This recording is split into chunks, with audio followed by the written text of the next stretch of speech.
আসসালামু আলাইকুম। নিউজিল্যান্ডের skill migrant category resident visa, এই ভিসার জন্য আপনি কিভাবে আবেদন করবেন? সর্বপ্রথম আপনাকে expression of interest UI submit করতে হবে। দেন আপনার কাছে ইনভিটেশনটা আসবে মেইলে। ঠিক এইরকম একটা ইনভিটেশন আসবে। যেমন এখানে বলেছে ইনভিটেশন টু অ্যাপ্লাই আইটিএ, অর্থাৎ ইনভিটেশন পাওয়ার 4 মাসের মধ্যে আপনাকে আবেদন করতে হবে, ভিসার জন্য আবেদন করতে হবে। আমি এই ইনভিটেশনটা পেয়েছি 29শে সেপ্টেম্বর 2025। সো এখনো 4 মাস কমপ্লিট হয়নি। আমি ভিসার জন্য আবেদন করব। কিভাবে আবেদন করবেন? আপনাকে এই ওয়েবসাইটে আসতে হবে। এটা হচ্ছে নিউজিল্যান্ড সরকারের অফিসিয়াল ওয়েবসাইট।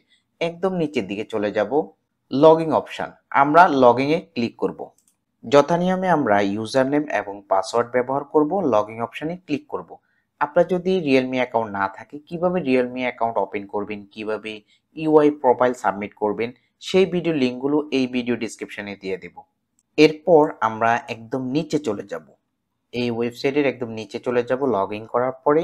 এই ক্ষেত্রে আমাদের অ্যাপ্লিকেশনটা আমরা দেখতে পাবো, কবে ক্রিয়েট করা হয়েছে, এবং আমরা ওপেন এখানে ক্লিক করব। ইনভিটেশন পাওয়ার জন্য ফ্যামিলি ডিটেলস পর্যন্ত ফিল আপ করতে হয়, এরপরে ইনভিটেশনটা পাওয়া যায়। এখানে বলেছে has any of the information in this section of your UI change. আচ্ছা, আপনার এই যে এক্সপ্রেশন অফ ইন্টারেস্ট প্রোফাইল, এখানে কোনো ডাটা চেঞ্জ হবে কিনা, আমরা নোতে ক্লিক করব।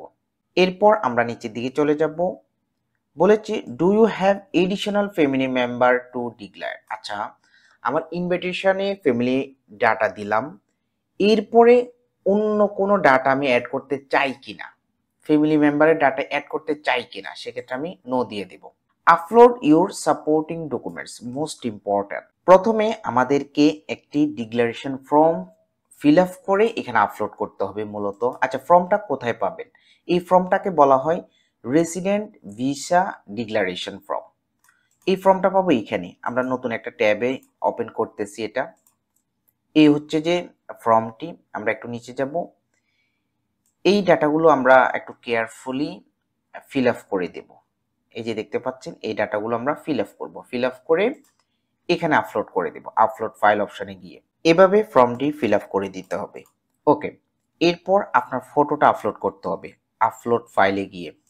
এরপর পর্যায়ক্রমে আমরা পাসপোর্ট কপিটা আপলোড করব, বার্থ সার্টিফিকেটটা আপলোড করব, মেডিকেল সার্টিফিকেটটা আপলোড করব, পুলিশ ক্লিয়ারেন্স আপলোড করব, ইংলিশ ল্যাঙ্গুয়েজ প্রফিসিয়েন্সি রেজাল্টটা এখানে আপলোড করব, certificate copy.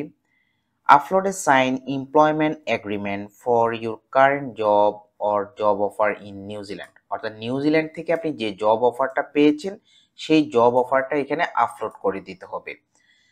Upload a job description for your current job or job offer in New Zealand including your key tasks and responsibility। আচ্ছা, employment লেটারটা এখানে upload করে দিতে হবে। এমপ্লয়মেন্ট লেটারের মধ্যে ডিটেলস সকল কিছু থাকে, আপনার দায়িত্ব কি হবে, আপনি কি কাজ করবেন, কয়টা থেকে কয়টা, অর্থাৎ ইন ডিটেলস সকল তথ্য থাকে সেখানে, সেটা আপলোড করে দেব। এরপর IRD summary of earning or IRD tax statement covering all your period of skill work experience in New Zealand, এটা লাগবে না। অ্যাজ এ নিউ অ্যাপ্লিকেন্ট হিসেবে আপনার আইআরডি সার্টিফিকেটটা থাকবে না। সো এক্ষেত্রে আপনি একটা স্টেটমেন্ট আপলোড করে দিবেন যে আপনার কোনো আইআরডি সামারি নেই। Evidence of other skill work experience, আপনার অন্যান্য যে ওয়ার্ক এক্সপিরিয়েন্স লেটারগুলো রয়েছে সেগুলো এক্ষেত্রে আপলোড করে দিবেন। সর্বোচ্চ 5টা ফাইল আপলোড করতে পারবেন। নিচে চলে যাব, নিচে গেলে আমরা পাবো এডিশনাল ডকুমেন্ট। আচ্ছা, এডিশনাল ডকুমেন্টের মধ্যে আপনি অনেকগুলো ফাইল আপলোড করতে পারেন, সর্বোচ্চ 10টা পারবেন। তো এক্ষেত্রে কি কি ডকুমেন্ট দিবেন? ধরুন আপনি প্রিভিয়াস যেখানে কাজ করেছেন তার ডকুমেন্টগুলো দিতে পারেন, যেমন work experience, pay slip, salary certificate, আপনার ব্যাংক স্টেটমেন্ট, আপনার ম্যারেজ সার্টিফিকেট বা সিভিল স্ট্যাটাসের ডকুমেন্টসগুলো, একাডেমিক সার্টিফিকেটগুলো, এইসব ডকুমেন্টস আপনি এখানে আপলোড করতে পারেন। এরপর আমরা পেয়ে যাব ডিক্লারেশন। আমরা একদম নিচে চলে যাব, এখানে একটা চেক মার্ক করব, চেক মার্ক করে সাবমিট ফর্ম এখানে ক্লিক করব। তারপর আমাদেরকে ভিসা অ্যাপ্লিকেশন ফি পেমেন্ট করতে হবে। কত টাকা পেমেন্ট করতে হবে? ভিসা অ্যাপ্লিকেশন ফি এবং ইমিগ্রেশন লেভি ফি রয়েছে, টোটাল 6,450 নিউজিল্যান্ড ডলার পে করতে হবে। পেমেন্ট করার জন্য মেক পেমেন্ট অপশনে ক্লিক করব। যথাযথভাবে আমরা কার্ড নাম্বারটা দিব, কার্ডের এক্সপায়ারি ডেট দিব, কার্ডের সিকিউরিটি কোড দিব, কার্ড হোল্ডারের নেম দিব। দেন আমরা পে অপশনে ক্লিক করব, যথাযথভাবে অ্যাপ্লিকেশন ফিটা পে করে দিব এবং আমাদের ভিসা অ্যাপ্লিকেশনটা কমপ্লিট হয়ে যাবে।